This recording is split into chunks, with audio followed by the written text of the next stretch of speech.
I'm happy. Jackie, if you wanna, are you good too? Let's go. Okay, Let's all go. right, good deal. I'm Allison Venuto. I am a new board member along with Jackie. We joined the board about 6 months ago, and I live in the Dallas area, and I see my coordinators are here, so I'm just saying hi to you guys over there.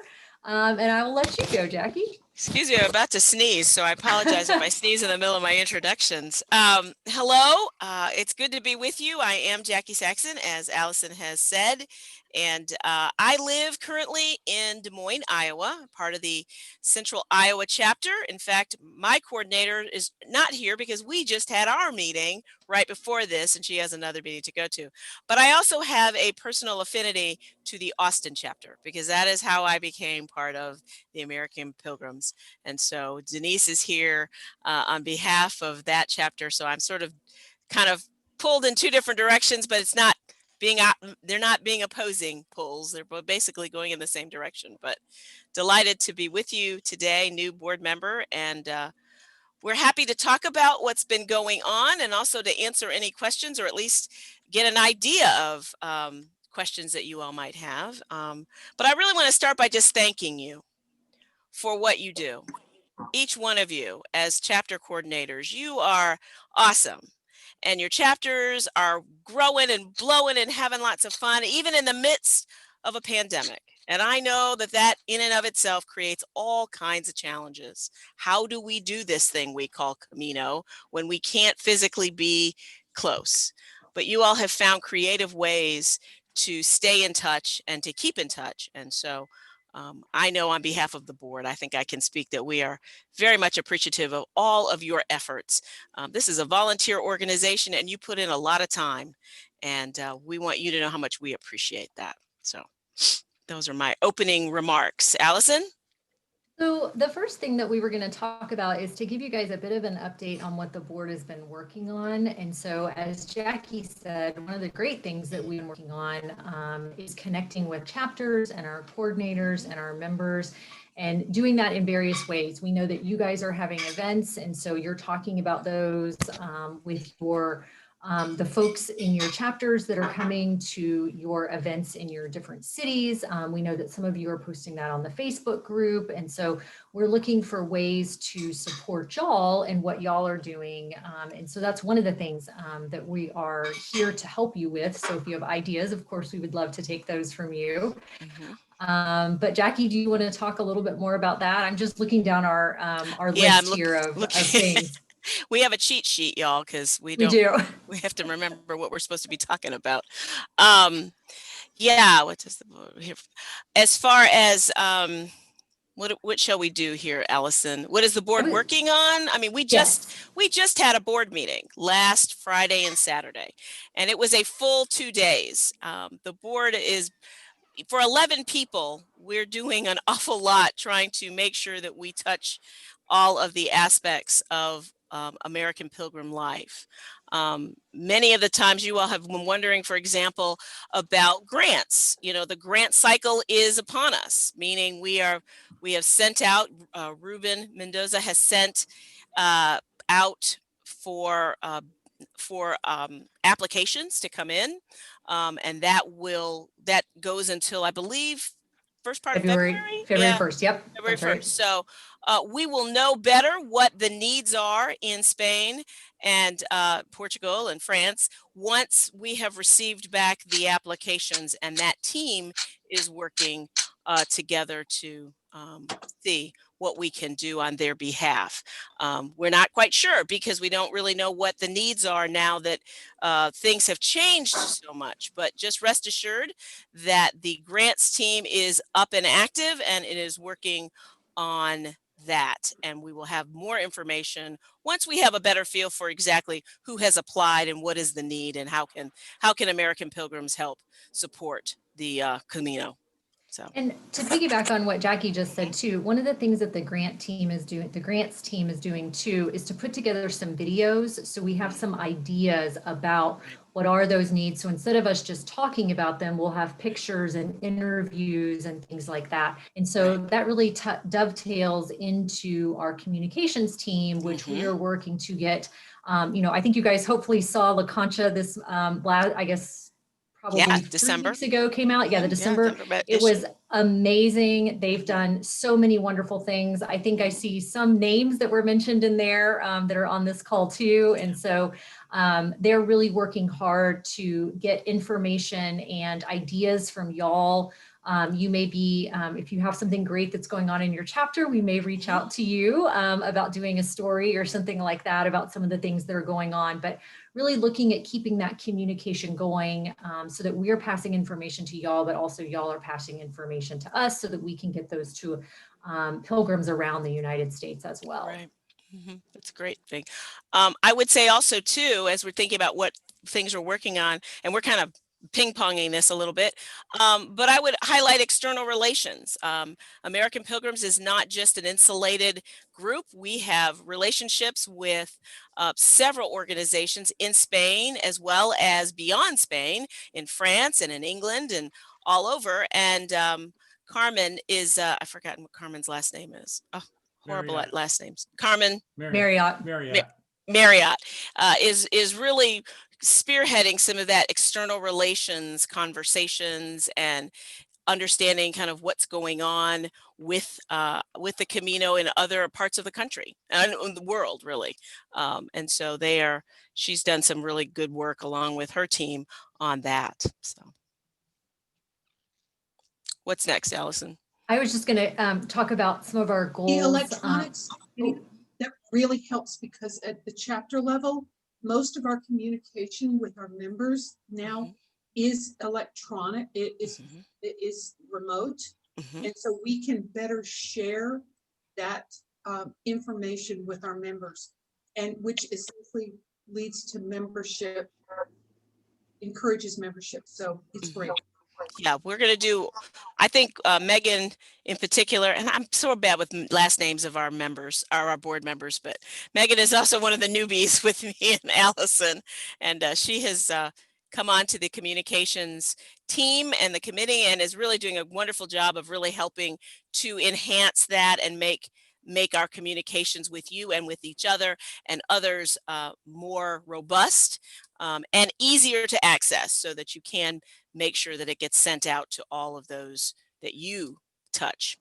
So, but you were going to say, Allison, I'm sorry. Oh, no, that's okay. I was just going to move to one of the other things that we were going to talk about were goals and challenges as well. And obviously, one of our goals this year is to continue to keep that pilgrim spirit alive, to continue the conversation with y'all, to continue to support you as you're working with the pilgrims who are in your groups, in your cities, and to continue that as, maybe some of us are walking virtually or we're walking from home or things like that, as the kind of uncertainty of the Camino hopefully becomes more certain and more open and all of that as time passes. But to continue that relationship and that conversation, even if it is a digital one or a virtual one, that we're continuing to have those conversations with you guys and share information as we get it, that it's also coming to y'all as well. Oh, I'm sorry, Bill, was that your hand up? I'm so sorry. Yes. I thought you were like giving me a high five over there. No. Well, that too, but I just wanted, I apologize for being late, everyone. I had a competing meeting. We're working on reviving a chapter in Arizona. So I wanted to step in there and say hello to those folks and wish them well on their efforts to get that going again. So actually really excited to be here. I was so pleased to see all these people come in and join us for this meeting. Thank you, Vince, for putting it together. I appreciate it. I've been on the board for about a year. I'm sure pretty much everybody that's here has had some form or fashion of contact with me, either through email or through directly. But so I'm happy to be here and happy to talk about all the things that are good things that are going on with the board and across chapters. One of the things that I don't know if Jackie or Allison, if I don't want to steal your thunder, but I was going to talk about the chapter goals and priorities that we talked about a little bit. I think that's something that people would be most interested in. And so we have, I would say, 4 or 5 primary goals. And first and foremost, I think, as we kind of talked about things that we wanted to accomplish in this year is a real important one is to foster and cultivate unified culture of we versus us. And what we mean by that is, so often I hear, well, the national organization wants this way and chapters is this way, and they kind of view things separately, like, we're not one and the same. And I think we're going to try to do away with that. And specifically, an example of that is, the way we describe folks that are involved with the organization. We've struggled a lot with, chapter members versus chapter participants. And so one of the things we thought would be a good idea was to just call everybody a pilgrim and don't distinguish or discern. And everybody that's involved is a pilgrim, and that we welcome as part of our welcoming spirit, that we welcome everyone regardless of whether they're members or not. And across chapters, everybody's the same, has the same. We're all peregrinos. So there's more on that, and that really kind of goes in tune with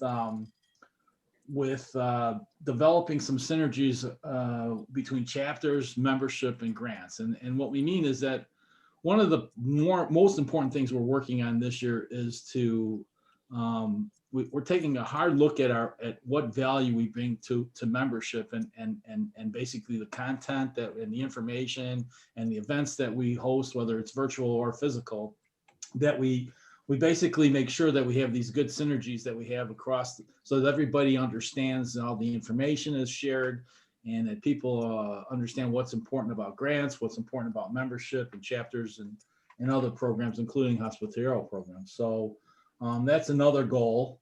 And then a couple other things is, and I know this is one that we talked about last year or last year, I guess now in the workshop, was to talk about training needs. So I'm most interested in hearing from folks here about what they think they need for help in terms of assistance, and what things would help you run your chapters better or be more successful. And that including some training, whether it be MailChimp or Zoom or whatever the topic, or just basically, what are the things I can do to help bring people into the chapter and get involved. Another thing we're looking at is Allison and I are working on this specifically, and Vince as well, is to look at a virtual coordinator workshop. So I know in the past it's always been held in conjunction with a national gathering, and we've had increasing attendance as far as chapter coordinators attending them. But this year we're going to do it virtually, and hopefully we'll have everyone in it, everybody, at least one person from every chapter across the country attend, and we're looking at various different topics. So I'll let Allison, you want to talk about some of the things that we're thinking about in terms of workshop presentations or training classes or seminars? Yes, and I may miss something, so Bill, feel free to jump in too. But what we were thinking about doing is doing some sessions on technology to maybe help some folks who maybe had questions about how to use Zoom, or some of the other technology that you guys might be using as chapter coordinators, and then also doing some different topics, but then allowing folks to choose. And so, maybe we have some topics that are geared a little bit more to newer chapter coordinators, and some that were geared to folks who've maybe been leading and looking for, some other ideas for events and stuff like that might be happening. We're thinking about doing it in a morning. And so it would be, kind of a 9 to noon central time kind of time period. And then we'd have various coordinators leading various topics, maybe some board members and stuff like that, but hearing from lots of different voices and all of that as well. So that's going to be coming to you soon. We're hoping to have that put in place, or have something on the schedule sometime at the end of March, which would be traditionally when the workshops were held, along with the gatherings in the past. So we'll be working on that, and there's more to come on that. And then a couple other things we're looking at is to take another peek at the annual survey and see if there's things that we can do to hone it to make it better, and specifically, the questions that are being asked about, looking for different forms of feedback from all of you across the country. And then lastly, and this is really incumbent upon everyone that's involved as a coordinator, is to basically work together and try to identify some best practices and communication across chapters, that incorporates common language like the Pilgrim example I gave, the context and information to basically help us promote membership. So I don't know if everyone's aware, but since the pandemic hit, we've had a really tough year as far as membership, and it really relates to, frankly, I think Steve put it in the last La Concha, was that with new members, people not going on the Camino, we've seen a fairly substantial decline in new membership, and we're holding our own as far as renewals, but new members we're not getting the same volume that we were in the last couple of years, just because of the pause on the Camino. So, but anyway, those are the goals and principles, or goals and objectives for priorities for this year for chapters. It'd be interesting in hearing feedback on that, and as well as what other things you might think we should be looking at. So, Bill, there was a question in the chat that said, are there past meetings somewhere for new chapter leaders to review? And I'm not sure about that since I'm new. Do you know of old? Is there old meeting board meetings or just chapter meetings? I think not maybe sure. chapter that was meetings. my question. Coordinator sessions. The coordinator meetings, because I've been The to workshop 2 meetings? or Oh. 3. Yeah. Yeah, what? Which we tried to do that last year. It didn't work. We had mixed success with taping the sessions, I know. But so the answer is yes, but they're not very good at what we had last year. But this Well, year, you're I really think good with the at the virtual, We have the notes from before. Barbara Zhang yeah, transcribed all our workshop sessions. Those should be available to new and existing leaders in the materials. I will look for them and see if we can find them. And if I can't, I'll talk to Barb and see if we can find those notes from prior workshops. That's what you're asking for, right? And so where I'll put those, or where we'll put those, we'll put them in the library, in the coordinator resource library, if we can locate them. So. Linda, I saw you, and then Sharon, I see you next. You talking to me? Yes. I have this prediction that when we're able to go back to the Camino and we're safe, I think we're going to be flooded with activity. I feel it in my chapter. I feel people are bristling to go. I have a number of people that are reaching to me going, what do you know? What do you think? And so I think we need to prepare for this floodgate of people to go, and how to prepare them and support them. That's what I predict. I think people are chopping at the bit to go, me included. So I agree, Would you Linda. suggest Thank you. that we come up? So what do you suggest we do in terms of, from your perspective, what are the things that we should be doing to prepare for that onslaught? I think in my own chapter, I think, kind of prepare yourself for what's going to come, because we're in this like weird quiet time. And I have people reaching to me from my chapter going, what do you know? When are we going to get together? And I think it's going to be a slow coming back as far as us socializing physically together. I think I'm going to take it really slowly. But I think when the world gets better, I think the Camino is going to be swamped. I really do. Maybe I'm wrong on that, and what a lovely thing. And I think it might be overwhelmingly swamped. That's my guess. I hope that we're prepared for an onslaught of credentials requests. Mm-hmm. But we're getting 40 to 50 people every other week at our webinars. And everybody wants to go, and we're doing a webinar on each route and on different topics. So we are getting 40 to 50 people, and a good mix of veterans and not yet walked pilgrims. So and Lisa, absolutely. what chapter are you with, Lisa? Boston. Okay. So we've done, I think, 5 now. We've got 4 more on the books. But I think every chapter should be doing a Camino 101 online to help people get ready. And we've started a if someone joins our chapter, which are very few right now, we are offering them a Zoom visit, and we get to know them via Zoom. we'll see how that goes. But it's been very quiet. But I think it's going to really pick up. I really do. Thanks. Sharon, I saw your hand up a while ago. You're on mute, Sharon.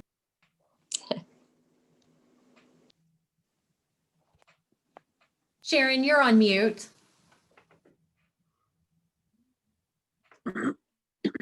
Okay,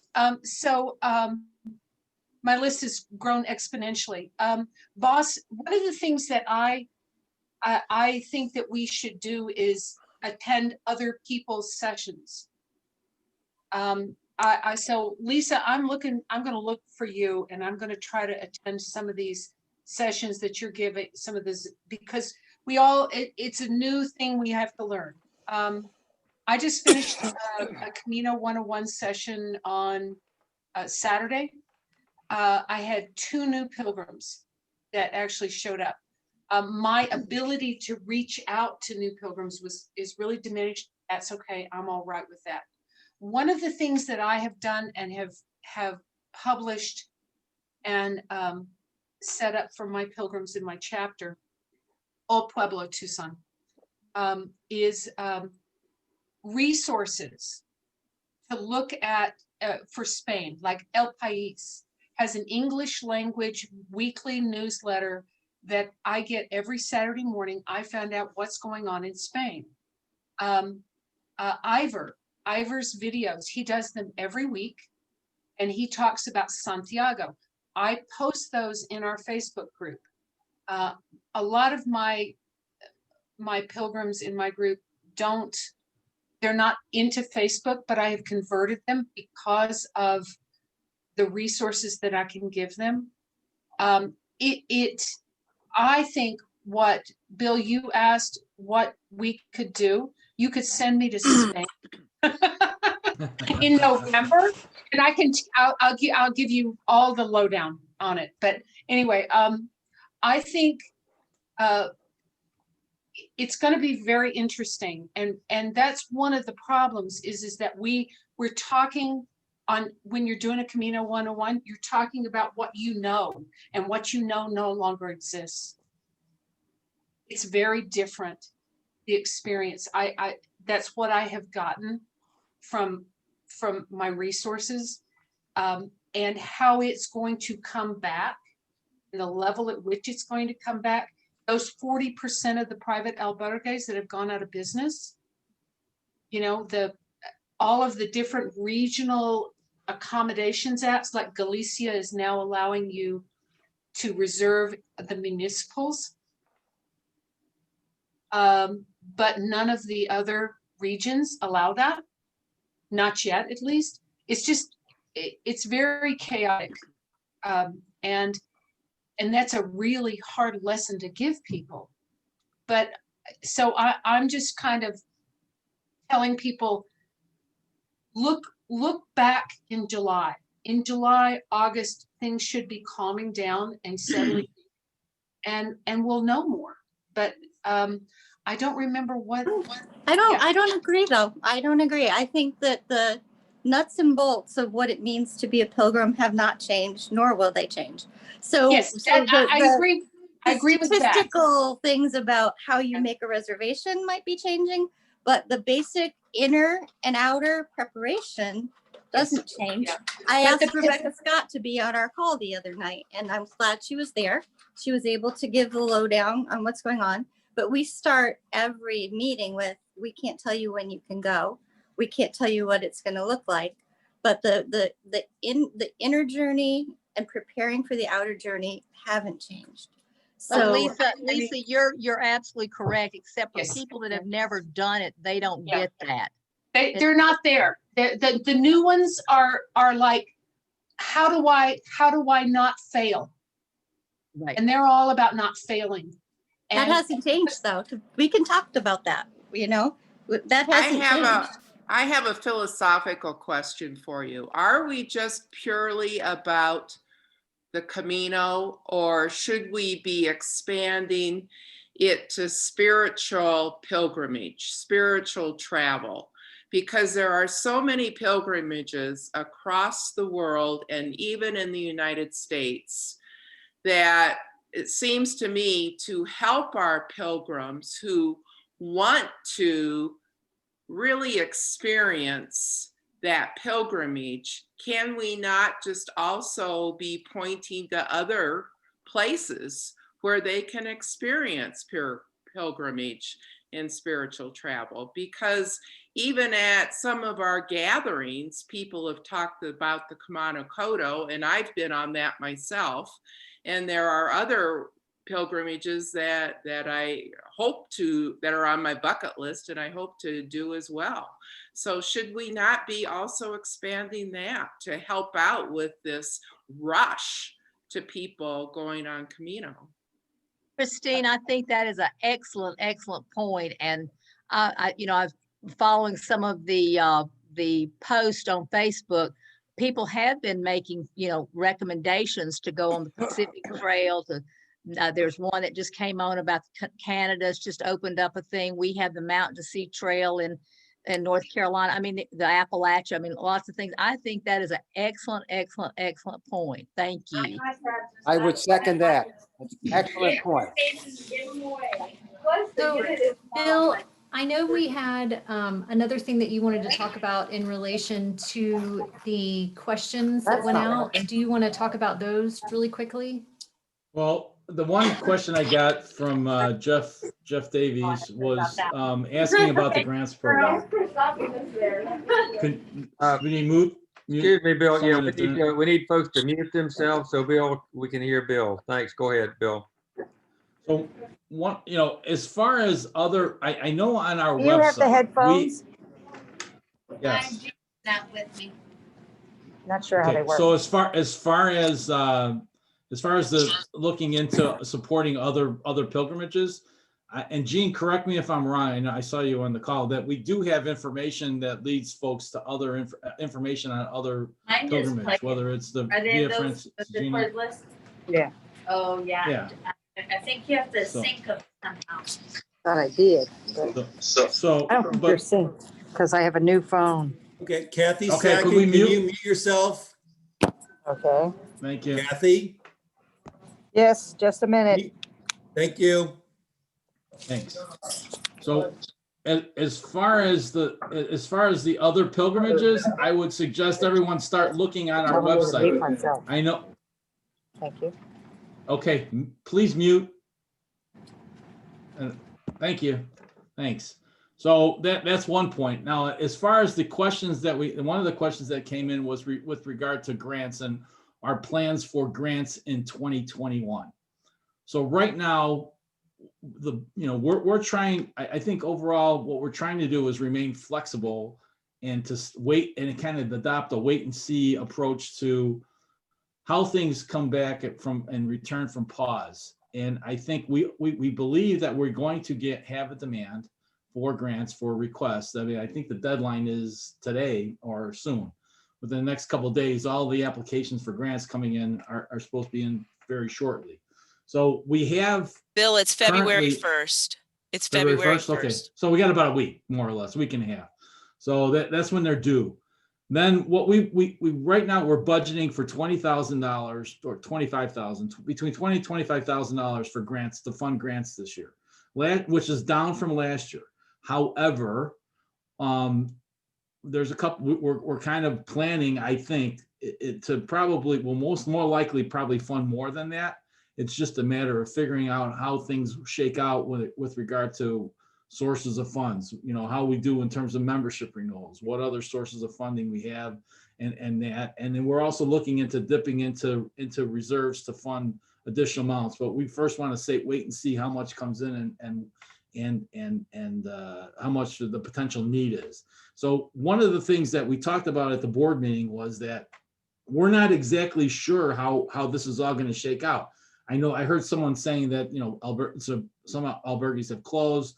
We don't know really. It's kind of dynamic situation right now in terms of donativos, which is where most of the grant funding goes towards. So we don't really know what to expect yet in terms of overall. I mean, there's been a few applications, a few trickled in, but we're still kind of waiting pattern here for that. So, but definitely the intention is to supply or fill the need as much as possible And we're exploring alternatives to either by increasing from what we budgeted right now.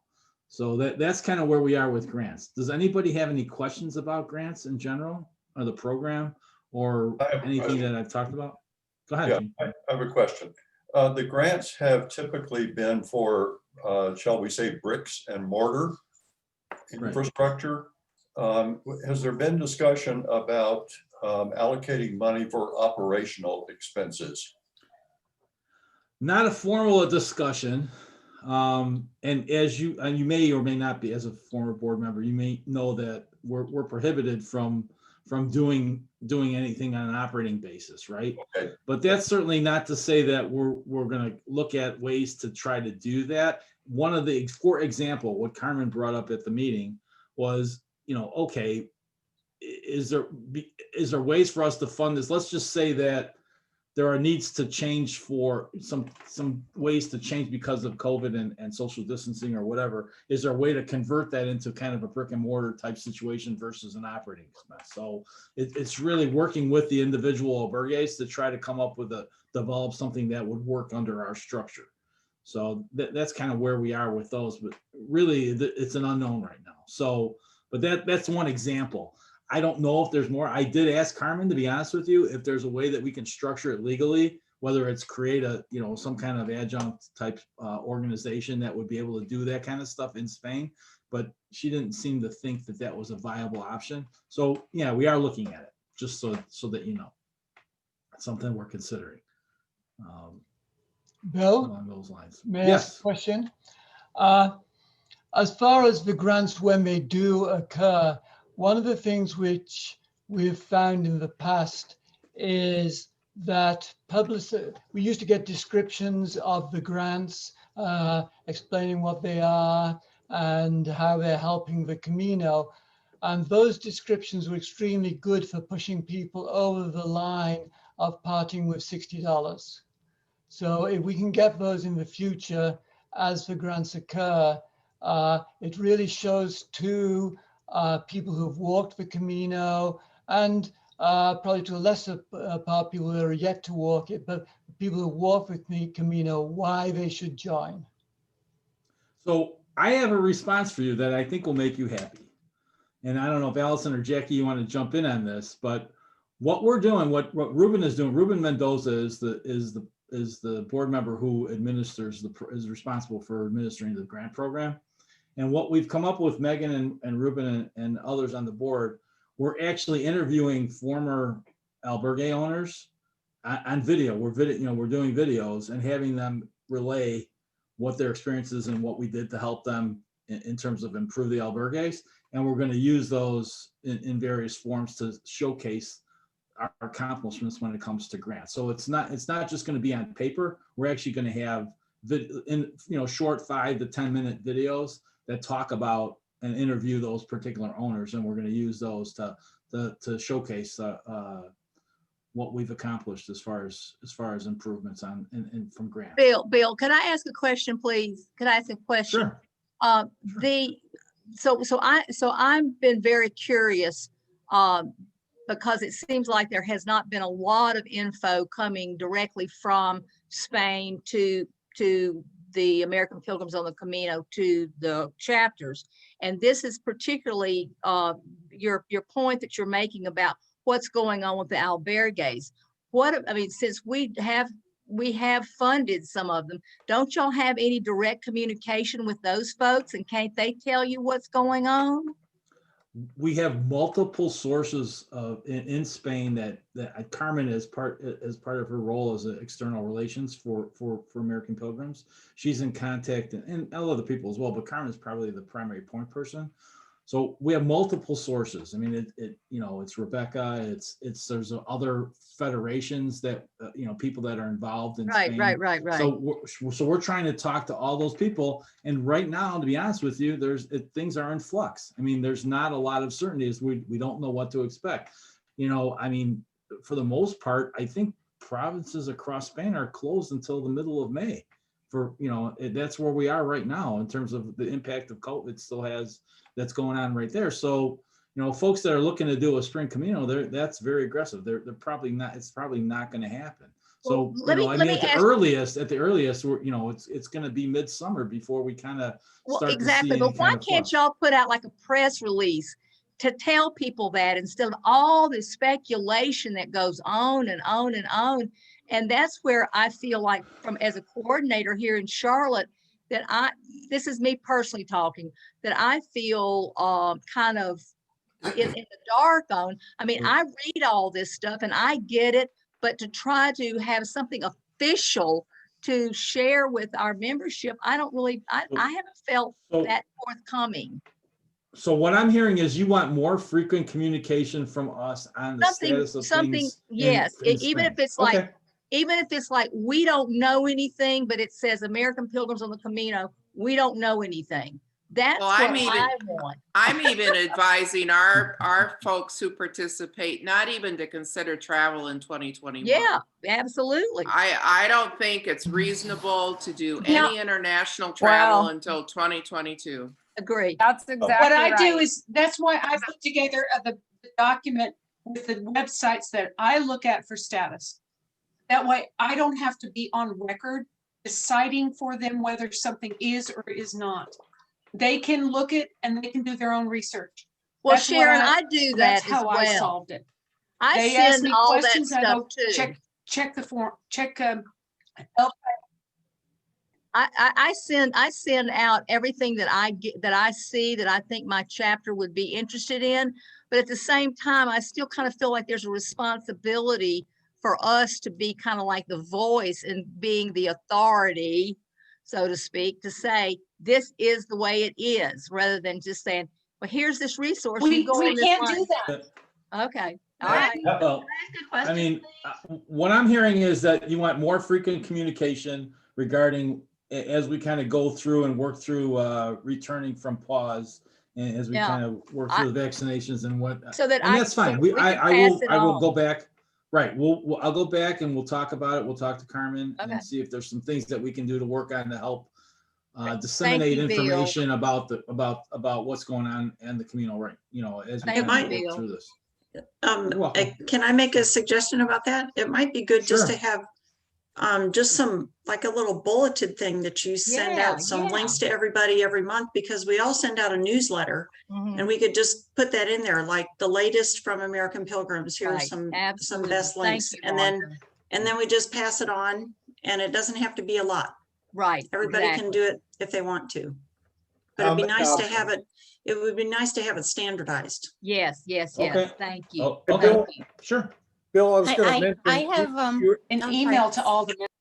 I have yet to see anything come from And we American can share it Pilgrim. with the non. Well, one at a time, please. Okay, one at a time. Thanks. I have yet to see anything from American Pilgrims about the Holy Year being extended.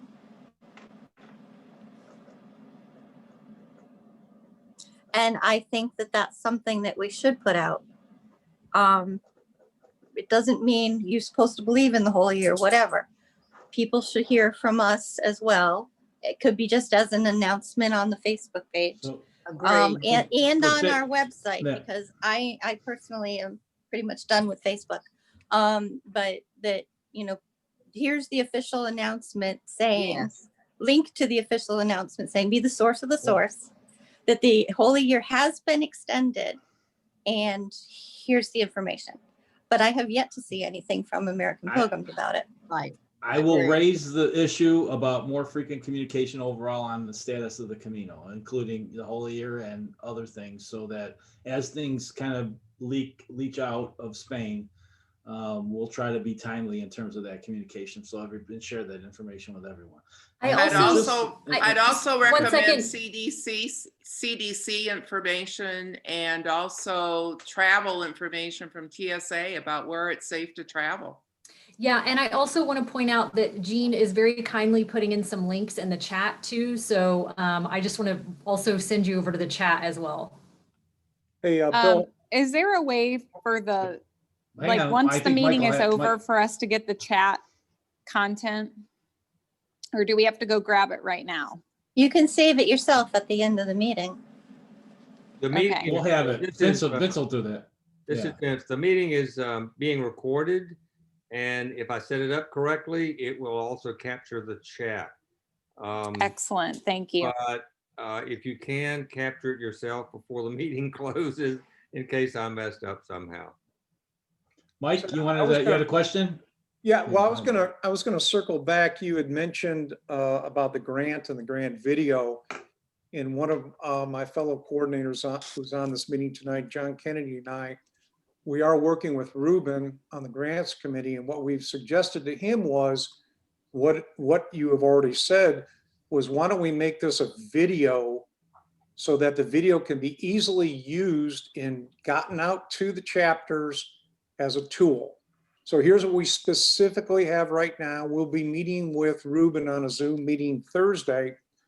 We have 16 minutes and 43 seconds worth of video.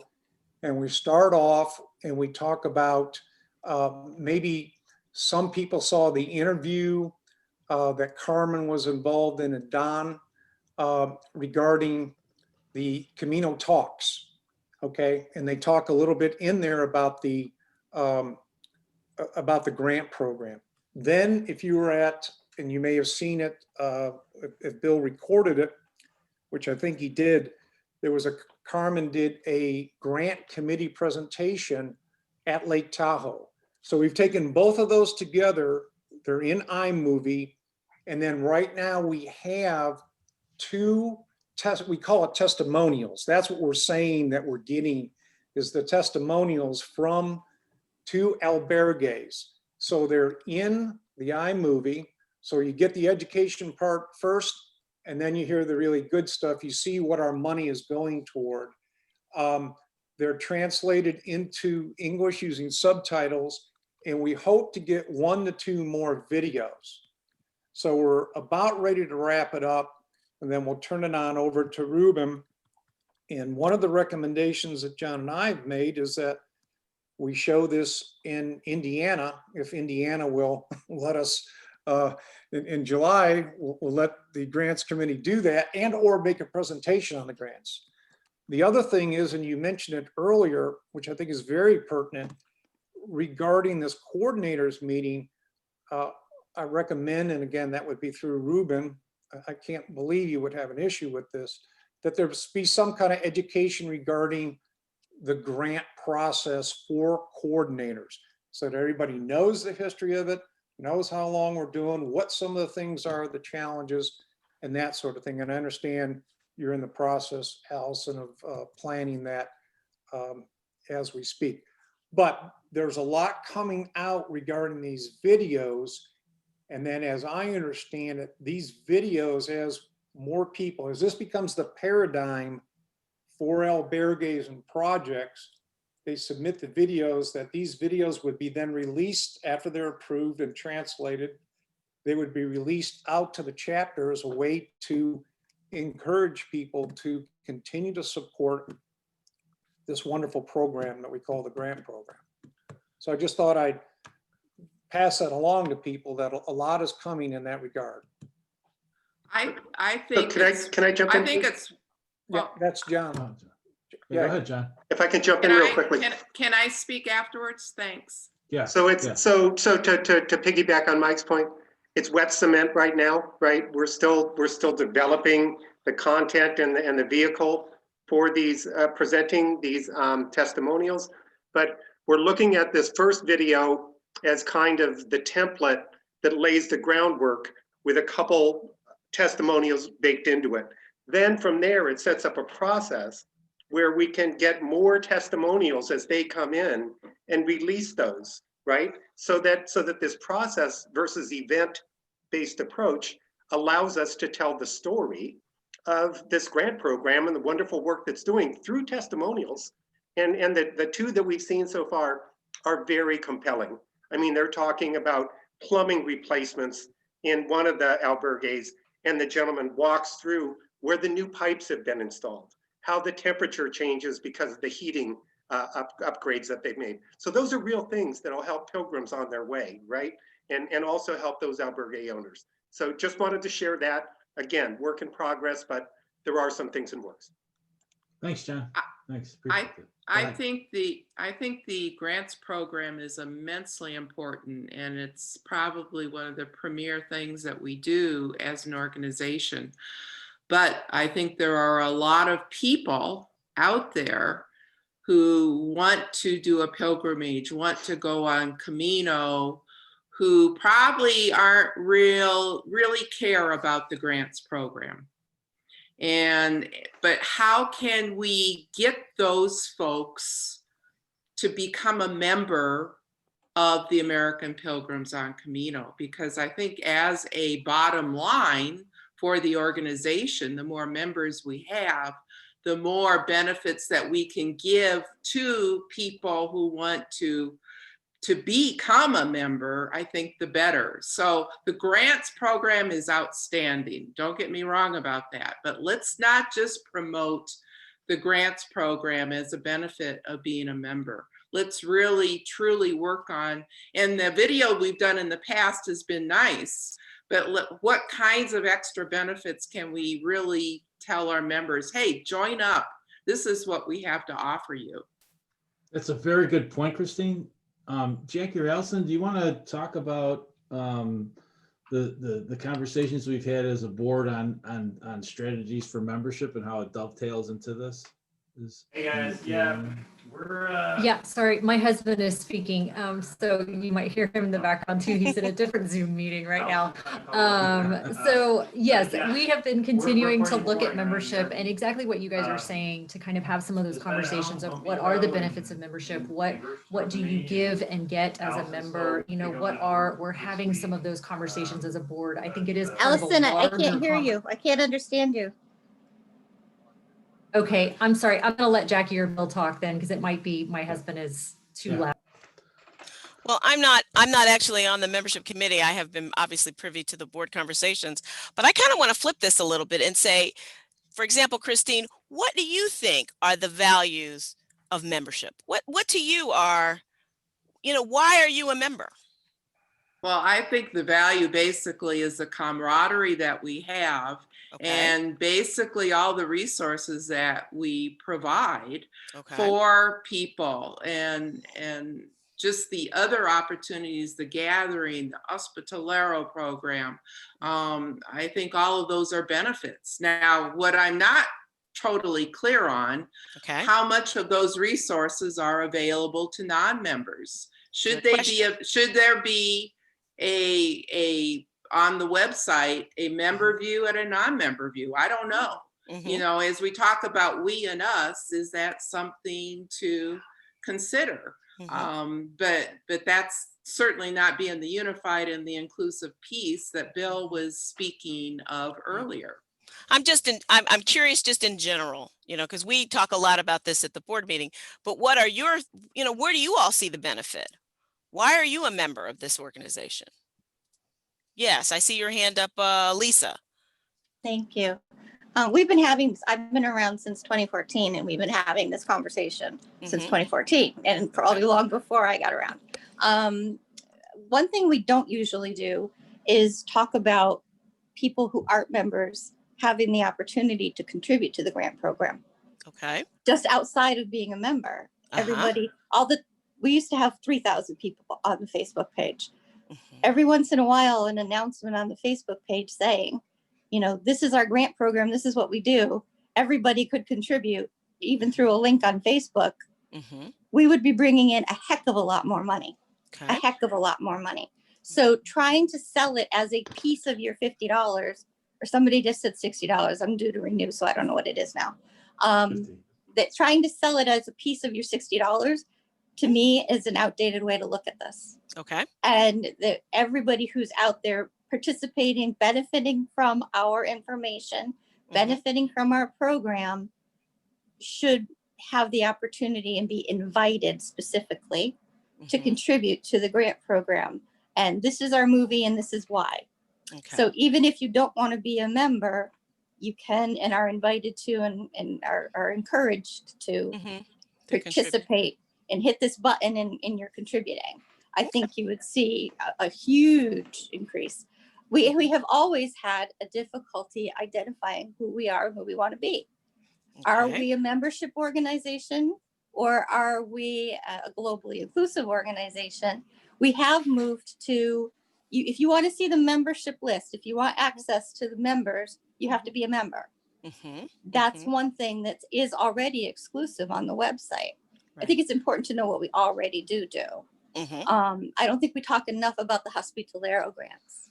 And when I did the workshop on being a volunteer on the Camino last week, I talked about that grant is so that this is not only for those who can afford to go and serve, because not everybody can afford to go and pay their way to Spain, pay their way for the Hospitalero training.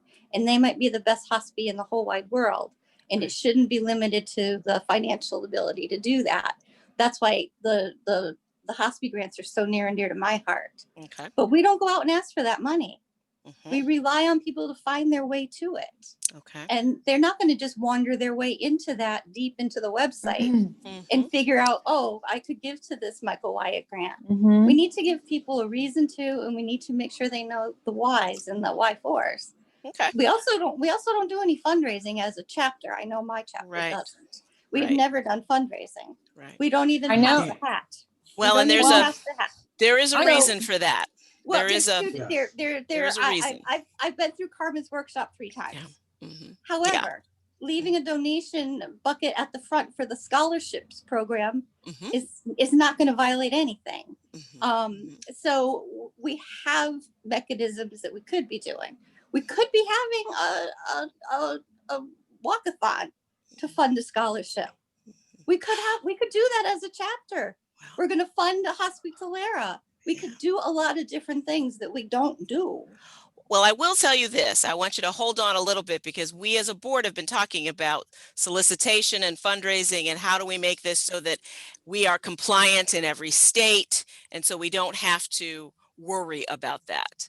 And we have taken some steps toward getting into complete compliance. Okay, so that you can do just what you're talking about and not feel like, oh my gosh, well, I just have to have a bucket at the front and all that kind of stuff. So I will say, and Bill, I think I'm speaking in turn on that. I'm not speaking out of turn, that we are looking at that and should have some news by this spring. Correct. Yeah, but they've been looking at that for years. I know. And we have had a long, lengthy discussion about just that we've been looking at it for years, and every time the board gets together, apparently they talk about it. And one of the statements was, I don't want to talk about this anymore.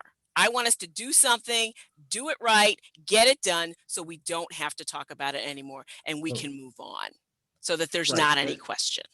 Well, so, I mean, appreciate that. It's in the early, just to supplement what Jackie's saying is, yes, we are looking at right now exploring ways to third-party organizations to help us get compliant or be in compliance with fundraising activities across the U.S.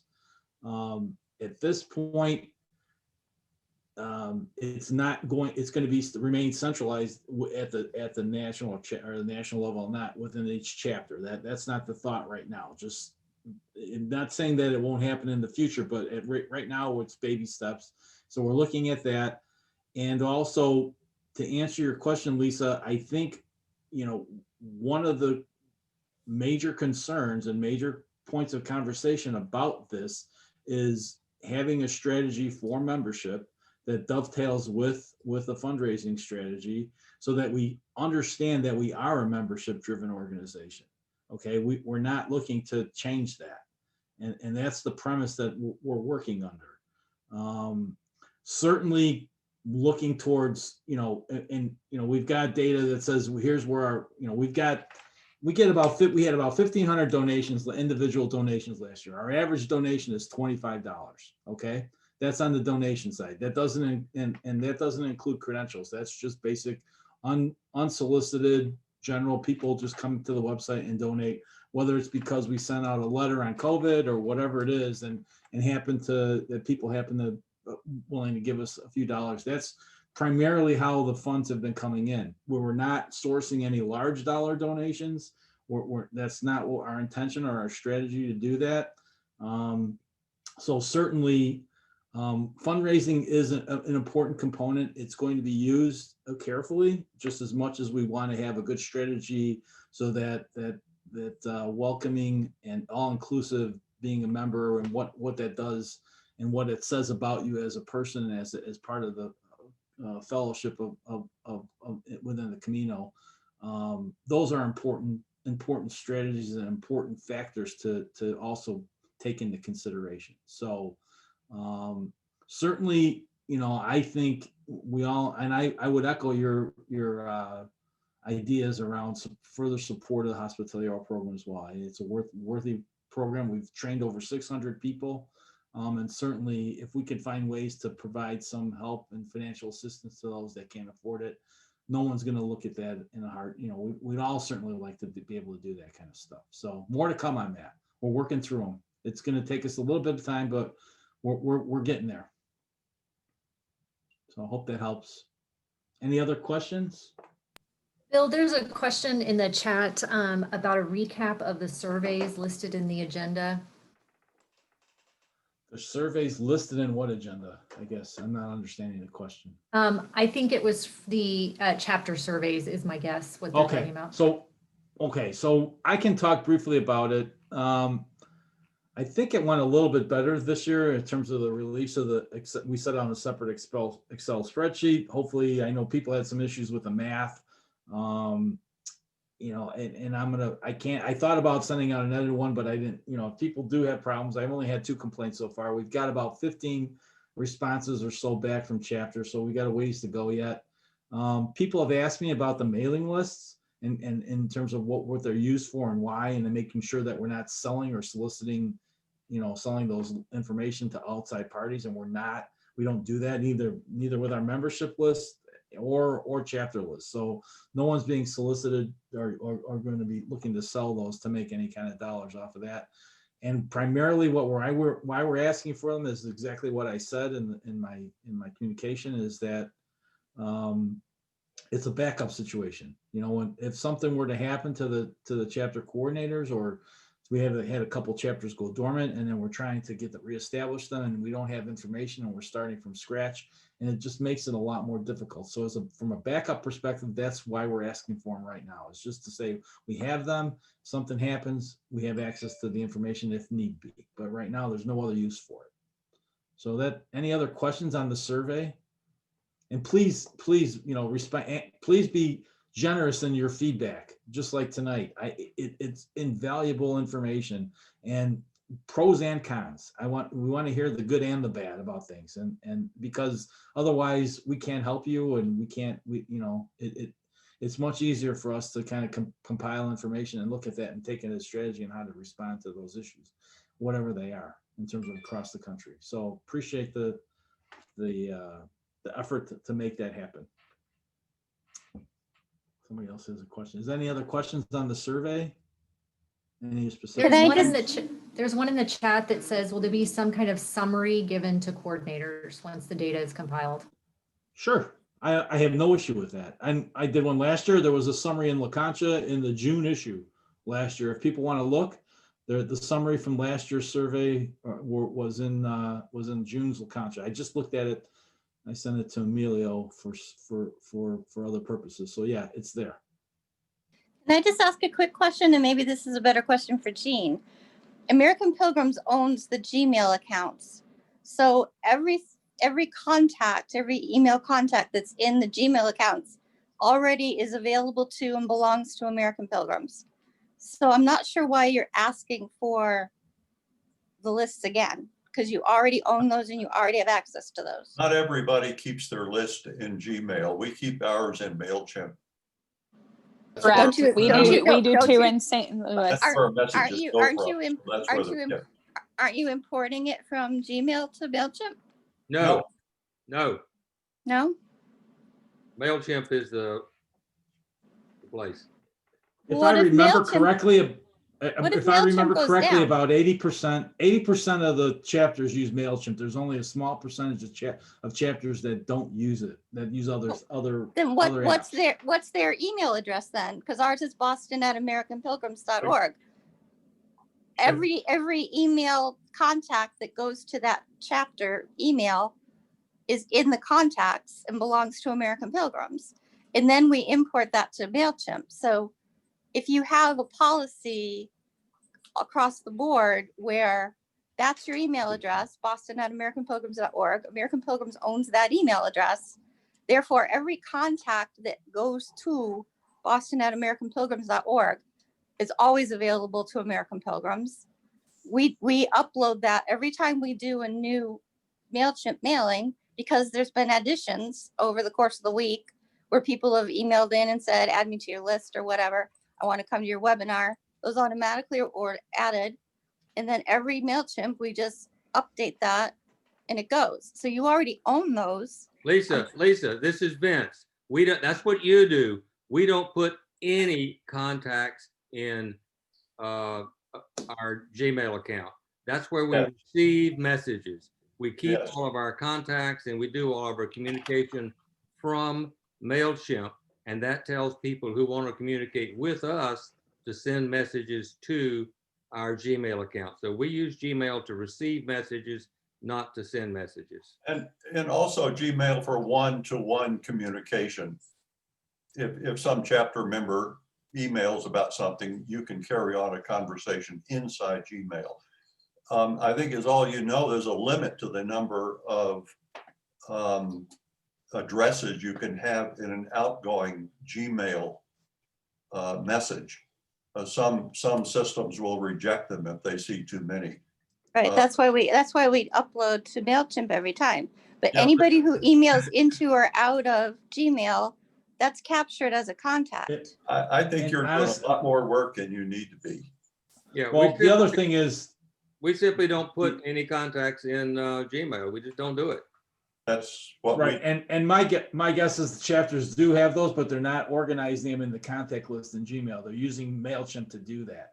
That's the application that they're used to maintain their contact list. It's not Gmail. But granted, you'll have the contact list because everything that gets auto-populated in Gmail, but most folks are organizing themselves via MailChimp. So technically, Lisa, you're right. I would believe you're right, but there's a varied amount of expertise around technology across the country. So we are in somewhat technology challenged in some respects around using it. So whatever works best for folks, I don't necessarily want to mandate. I don't think anyone would want us to mandate that you have to do it this way. Whatever is easiest and what works, as long as we have access to the information, it works fine with us. I think it's kind of just based on my experience last year with dealing with the surveys and other technology. It's just it's been a challenge. Even MailChimp is a challenge for folks, honestly, and that's one of the reasons why one of our objectives is to identify training needs for folks and understand, so to help them conquer some of these learning curves and these challenges. But it's a good point. I'm glad you raised it. Makes us think about it. Anybody else? I'd like to toss out an event idea. Several of you, a bunch of you may be on email lists for multiple chapters. I don't know how many people do that. I am. And a couple months ago, there was an email from Texas Gulf Coast announcing a trivia contest. And I thought that really sounded cool. So I sent this on to the Colorado Front Range coordinators, and we joined. We responded. And I won't tell you where we came in the contest because that's a little embarrassing. But it was such a great idea that we decided to reproduce it, a trivia contest. But because these things are virtual, there's no limit on who can take part. Absolutely none. So we picked out quasi-randomly Southeast Virginia chapter, Tampa Bay, Boise, and we contacted the coordinators there and said, we're doing this. If this sounds like something you want to do, advertise it, have people sign up. And we had people from all around the country, including Tom Friesen from Canada and an Hospitalera friend of ours in England. So these virtual events, if you do something that's, you think's kind of interesting, get some other chapters involved. It was a hoot. It really was. Thanks, Jean. That's great. And just as a reminder also to put events on the coordinator website. This is Vince, the co-host. Let me just barge in here a minute. I think that's a great idea, Gene. I'm on several mailing lists and I've joined some presentations by other chapters. It's a great way to learn new information. We're starting to drop off and lose some of our participants. It'd be great to continue discussing new topics. Let me suggest to Bill and the board that we let Jeff Stiles do a short presentation or description of what the next coordinator forum town hall will be in March. He'd like to do that. And I would also ask Bill if someone wants to talk about the Jubilee that's coming up in July. Yeah. And any other, we've already covered the workshop. So maybe, why don't we let Jeff go and then you can do the Jubilee and anything else you want. Thanks, Vince. So your coordinator team really is thinking about how do we make these calls valuable? Like, I love the conversation today. In March, we're going to do something a little bit different. We're going to have, I don't know if you can see this, Rebecca Scott. Some of you may know her. She lives on the Camino. She'll do a reading from her book, and she'll also tell us about what's been going on the Camino during COVID. So wonderful. If you know Rebecca, she's I'd call her a truth teller. I really enjoy her. So really kind of connecting us back to the reason we're all involved in this. So Dan Mullins interviewed her on his podcast, so you could hear that if you wanted. So one of the things, because she's in Spain, we'll be doing it on a Saturday, March 6th, and I will send a save the date to everybody soon and put something on our website. So I'm very excited, and we'll be glad to see you all again in March. Great. Thanks, Vince. Okay, Bill. Great idea. That's a great idea. Celebration. We are continuing to work on planning and getting things in place to attempt to have a celebration in July, the weekend of St. James' birthday, in South Bend at St. Mary's College, which is adjacent to or right across the road from Notre Dame. There is a full list of activities. It's going to be different than your typical, it's not necessarily going to be in the format that people are accustomed to with the gathering. I think there's an intention, and Allison probably can speak to this, but there's intention to be much more active around doing different projects like hikes, for example, some other activities around that. But we'll have some other things too in terms of presentations, but some other ideas are being thrown around. One of which was having a Pilgrim band, having a Pilgrim ensemble to do that as well. So so there's some different ideas. And we're working through making sure that I think the idea is that by that time, a good chunk of folks should be vaccinated. So we're hoping that we won't encounter any kind of issues around COVID, that will be pretty much tried to get past it, but we'll see what happens. At this point, we're still in flux on that. So there's more to come. There's some uncertainty around that, obviously. So we have to make a hard and fast decision sometime at the beginning or so in April. Sometime in April, I think, is when the hard and fast decision is going to be made, a hard line about a go or no go. Just because we have to make certain deposits and make some financial commitments to do that. So that's kind of where we are with it. But folks are diligently working on it and trying to. Are you going to try to piggyback a chapters coordinators meeting on that? We may or may not. I don't necessarily think we are. I think the virtual meeting is the intention, rather than have a physical meeting this year, just so that we'd have more people to attend virtually and do it that way versus having people come. But certainly open to it. Couldn't it be hybrid? We can get together. Yeah, we can try to do some kind of get together for coordinators that are there. But we could I don't know, also Allison, correct me wrong. I don't know if we are or not, but I know we talked about it a little bit, but I'm not sure exactly where we stand on it yet. 'Cause Yeah, we don't have the full program in development yet either, right? It's still kind of, pieces are being moved around the board. Correct. While you're putting it together, I would love to have that piggybacked on and a virtual at the same time so that people can join virtually or in person. Even Yeah, if it's we've definitely discussed the possibility of doing a virtual component of it as well. Definitely. Any other questions on the celebration? This has been really helpful for me too, to hear everybody's feedback on different things and different perspectives.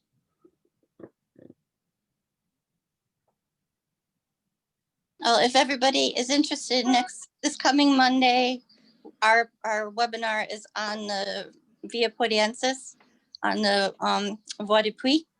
So we'll have two multi-time veterans of the Voie de Puy talking on Monday night, and anybody's welcome to join us. Thank you. I plan to be there. This is Vince. I was on one of your earlier ones, and I also noticed that you have the Portuguese coming up later on. So Yeah, and the Primitivo, and I'm a Camino 101, and I'm going to be doing the Unpacking Your Camino post-Camino workshop too. So I think we have 5 more coming up every other Monday. So folks need to go to the national calendar. You've got your programs posted on the calendar, and you can find out the program and either get the link or register to receive the link. There's a lot of information on that national calendar. In fact, Charlotte's got a meeting coming up on the 19th that's really good. We're going to have Rosa Torres talk about the one from Lafayette. Where what is it? Well, I can't remember. It's the one from north to south in Spain that ends down here in Barcelona. Ignaciano. Thank you. Thank you. Mike's going to save me. So I have a question for folks. I mean, in terms of Zoom usage, I looked at the Zoom usage over the last 3 months since we implemented it, and we've had, let's see, 27 meetings across those couple months. So it's picked up in December. We had 11. Attendance, we've had 150, 350, almost 500 people that have attended these meetings, and we're talking about 600 or 700 hours of Zoom time. So I'm happy to see that it's being used. Is there any suggestions or ideas around that folks or issues that people are having that I should know about or I should be aware of? Yeah, Bill, this is Vince. We can talk later, but I just think as more people learn how useful this is, we may start getting traffic jams on the chapter. For instance, Charlotte, we have 50 meetings a year, but we're doing them on our own account. But hey, if there's a national account, we may not renew ours and just jump on the national account next March. Right. One of the things that I need to understand better myself, and I'm not an expert in it, but I know we can have 2 meetings, but we can't have 2 meetings when they're the same license. So that's a difference that people need to understand. So to the extent that you can schedule your meeting separately from what's already on the calendar, please do so, because we've encountered some issues around concurrent meetings. So please try to avoid it at all possible. And if you really have to have the meeting, please let me know. And I have a question, please. I'm sorry, I'm interrupt. Sure. Yeah. Go ahead, Donna. Number one, I've been doing our Zooms on an account that I set up before the national one. But like Ben says, I'll get rid of mine eventually. Where do I find the national calendar? If I guess I'm a little confused. Is that this is Vince. On the American Pilgrims website is the calendar where people post their events. Is that the calendar you're mentioning, or do you want to know how to log into the national Zoom account? No, I guess my question is, for example, if I wanted to go to the webinar in Boston, where do I find that information? And if I wanted to do a Zoom on the national account, where do I find that information to do that? Does that make sense? Two different places. Go to the American Pilgrims website of the calendar for local chapter events. That's where you find what Boston is doing. And you find it there only because Boston takes the initiative to post the information there. Then the other one, Thank you. Allison has done you a favor. It's right there in the chat. Okay. The link to it is in the chat. So if you look in the I chat know, under, I appreciate yeah. the fact that it's in the chat, but it's really important that I'm able to do it myself and go Sure, to the but at least if source. you click on it, then you will see, and you can cut and paste the website address is what I'm Look at saying. the entry page with the It's website. really, It's obvious. yeah. I wish everybody was using the national calendar. First No, of I all, think it's that's a a great recruit. reminder, and I appreciate that. It's a recruitment tool. If you want to know why you should be a member, a full calendar of events is the best advertisement we can have. So, right. Plus any if random you- people that come to the website that are in your area, they automatically know what's going on or what's Right. coming up on the. So in it's a terms of huge events. advertisement as well as outreach. But if you're on AmericanPilgrims.org, you just click on local chapters and it has a drop down for the calendar. So you can see it looks pretty empty right now, even though I know there's stuff going on. So And I think we've been delinquent in getting ours in there for a number of reasons, but I appreciate the reminder. So that's a good takeaway from this meeting.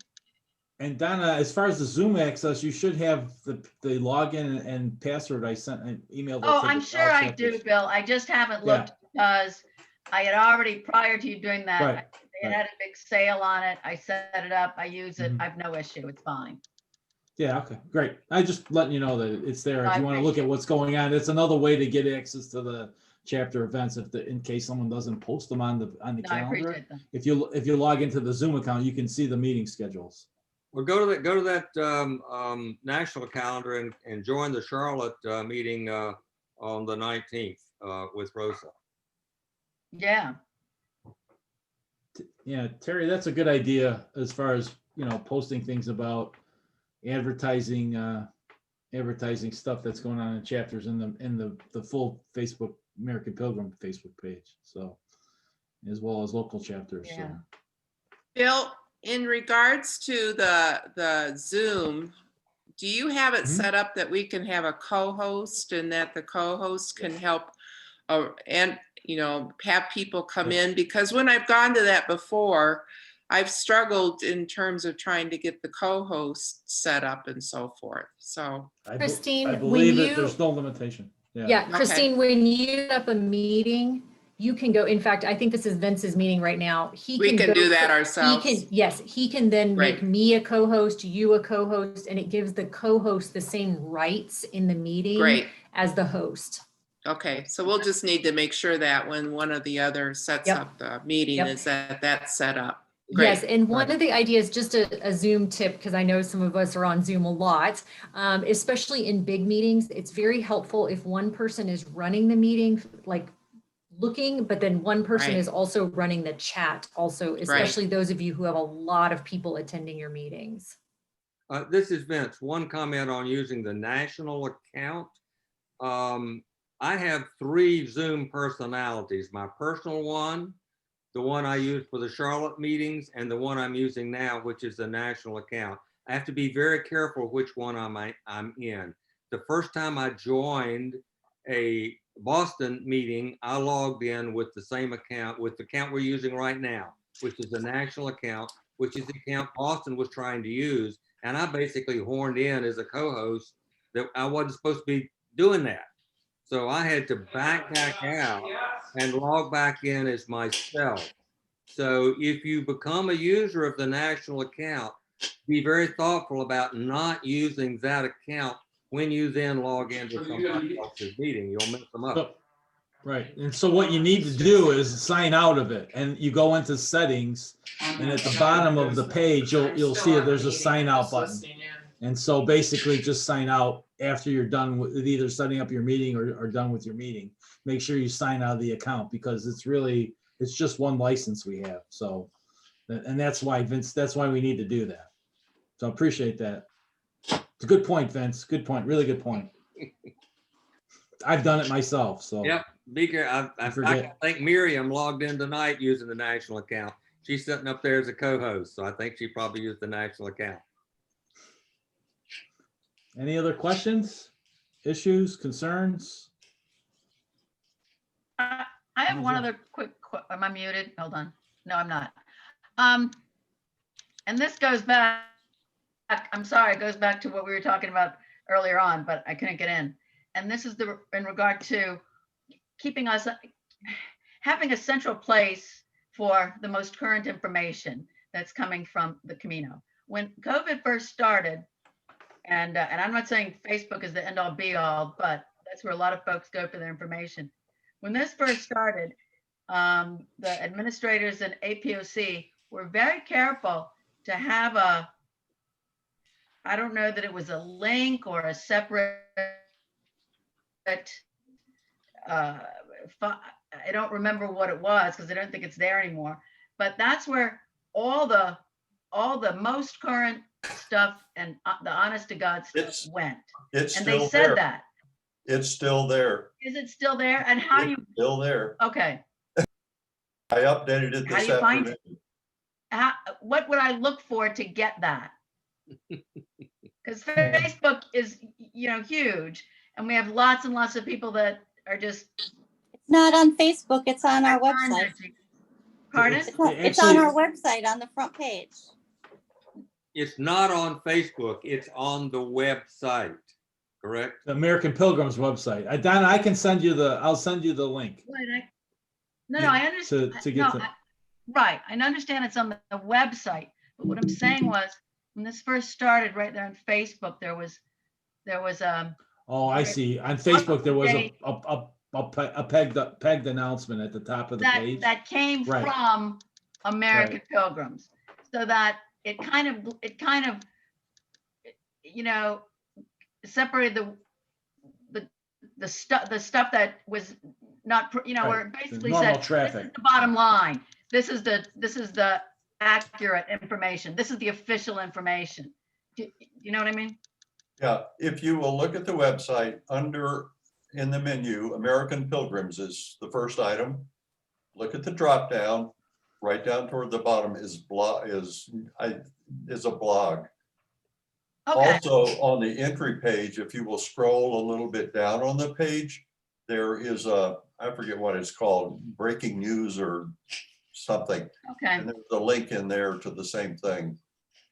And there's a lot more in the blogs than just Well, this. maybe that's what it is, Gene. I didn't know where the blog was. Yeah, that's where it is. Okay. Yeah. I'll find it. Yeah.